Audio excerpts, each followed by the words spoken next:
Hey, salut guys. OK, juste une autre petite vidéo ici avec l'importance de pourquoi c'est important de faire la marche de la bordure de vos forêts, guys. OK? Surtout maintenant, le plus vite possible parce que c'est plus facile de trouver qu'est-ce qui est actif, qu'est-ce qui n'est pas actif au niveau des frottages par terre, OK? Et ça va vous donner une excellente idée pourquoi vos bêtes, quand ils sortent de leur bedding, ils vont à droite ou à gauche. Et je dis ça pour des gens qui sont sur des nouveaux terrains ou sur des terrains qui n'ont pas encore eu accès à chasser. Et ça va aller à l'année prochaine ou c'est la première fois cette année et vous n'êtes pas sûr encore pour novembre où mettre votre cache et votre setup. Regardez ici, guys, OK? Ici, là, on fait la marche de la bordure, OK? On peut voir les arbres qui ont commencé à perdre les feuilles, OK? Là-bas, on peut voir, moi j'ai fait la marche de là, j'ai vu ça, c'est un arbre qui, c'est pas un arbre en chaîne, fait qu'il n'y a pas de glandes là-bas. Mais ici, quand j'ai continué de faire la marche, guys, OK?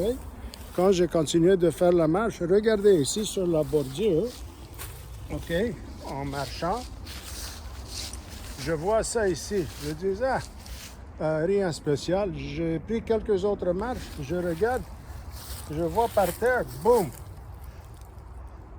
frottage, OK, puis c'est frais. Les feuilles sont pas là-dessus. Ça, là, il est avec le moitié de ces feuilles. Il ventait hier, ce matin. Regardez, il n'y a aucune feuille, presque aucune feuille, OK? Peut-être il y en a que 2-3 là qui ont fait tomber dans 2-3 heures, mais ça c'est fresh, OK? Une très bonne scrape ici. Et en plus, si on regarde très bien, guys, OK? Alentour, regardez ici, OK? Fresh rubs. OK, c'est tout cassé ici par terre. Il y a des anciens cassements, puis ça, il y en a des frais aussi, OK? Fait que ça, c'est un endroit spécial. Les autres, ils viennent, on sache très bien. Et je vous le dis, parce que je le sais. Ils viennent ici régulièrement. Ça, c'est l'apprentissage, OK? Ça, c'est les petits qui ont appris quoi faire en suivant leur troupeau, là, les autres jeunes mâles, OK? De faon, jeunes mâles, spike, fourchette, 2 ans, 3 ans et demi, 4 ans et demi, 5 ans et demi, puis ils commencent à faire le même chemin, year after year, guys, OK? That's what they do. Et le plus que les autres ils veulent être en compétition ou ils pensent qu'ils sont plus matures, le plus que tu vas voir ces scrapes-là qui deviennent plus actifs, plus larges. Et puis des fois, ça va arriver qu'il y en a 2 ou 3 dans le même endroit. OK? Mais ce qui est important, guys, c'est que, regardez, on fait la marche, OK? Sur la bordure. Il y a du sumac. Là-bas, on voit, guys, ça c'est un spruce pine, OK? Mais si on regarde bien, je dis, wow, regardez, il y en a des vignes sauvages, des raisins là-dessus, là, OK? Il y en a, regardez, ici, OK? Vous voyez là, ils l'ont attaqué, OK? Ils sont partout, là, la vigne sauvage. Regardez. Même ici, guys, regardez. OK?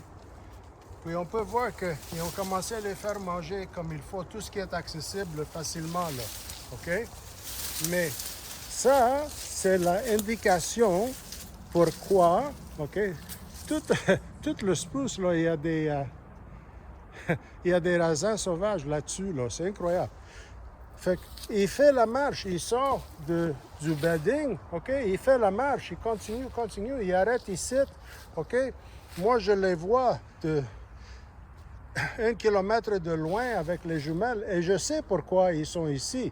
C'est parce qu'ils commencent de faire manger maintenant. Puis il fait la marche pour voir qu'est-ce qui est disponible, qu'est-ce qui est accessible pour manger ou est-ce qu'il va attendre pour novembre, décembre pour commencer à manger un petit peu plus.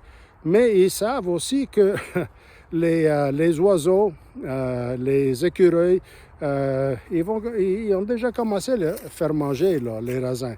Fait que le plus que la nourriture est moins disponible pour eux, bien, le plus que les autres ils vont traverser plus vite sur le chemin quand ils sortent du bois pour aller manger direct sur ce que les autres ils ont planifié de manger pour le soir. Fait que maintenant, vu que des choses ils sont légèrement plus accessibles sur les bordures des forêts, les autres ils sortent du bedding puis ils font la marche tranquillement.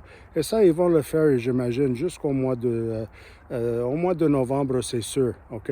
Avant que la neige commence. So, faites la bordure, guys, de vos forêts. Important, OK? Trouvez vos frottages par terre, trouvez les rubs, les grattages sur les arbres, trouvez où ce qui sont des raisins, où ce qui sont les arbres des glandes, les arbres de chêne, là, avec les glandes. Parce que les agriculteurs, ils vont passer tout au complet, là, et il ne restera pas grand-chose sur les champs. Fait que quand vous voyez les chevreuils de sortir du bedding, il faut que tu saches où faire votre setup, parce que tu vas savoir que lui, il sort, il va aller à gauche, puis il va continuer. Fait que trouvez votre endroit, mesurez le vent et comptez sur le vent pour assurer que tu trouves un très bon spot pour votre chasse. OK? Et that's it.